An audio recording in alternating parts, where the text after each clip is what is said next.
When Miami enters the conversation about the college football playoff, CFP, it feels like we've reached a point of diminishing returns in the debate. Hurricanes coach Mario Cristobal recently argued that Miami, with its 10-win season, should be considered for a playoff spot. On the surface, it sounds reasonable. After all, winning 10 games is no small feat, but then you step back and look at the larger picture, and suddenly, the argument unravels.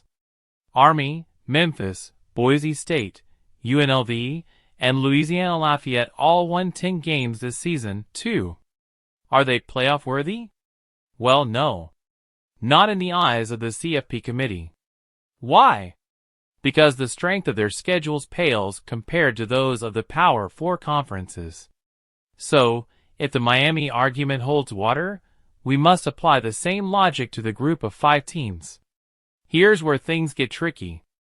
Of the 13 Power 4 teams that won 10 or more games this season, some are from more challenging conferences, and they'll have a much harder road ahead.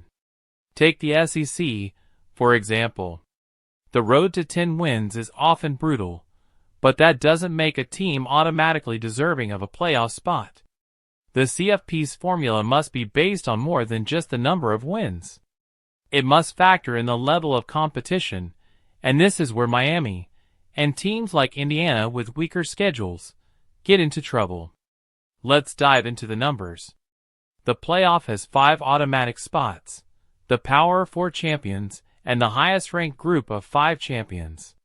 That leaves 7 spots for 9 to 10-win teams, including Miami, Indiana, and others with similarly padded records. So, how do we separate those teams from the ones with more vigorous schedules?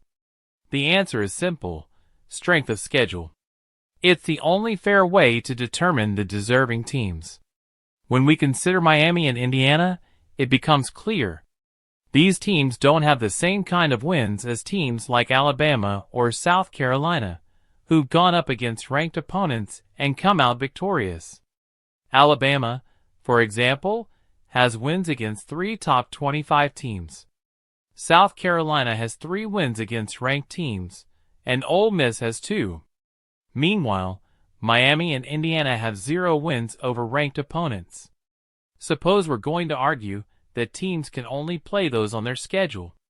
How can we differentiate Miami and Indiana from group of 5 teams like Army or Memphis, who also hit 10 wins against weaker opponents?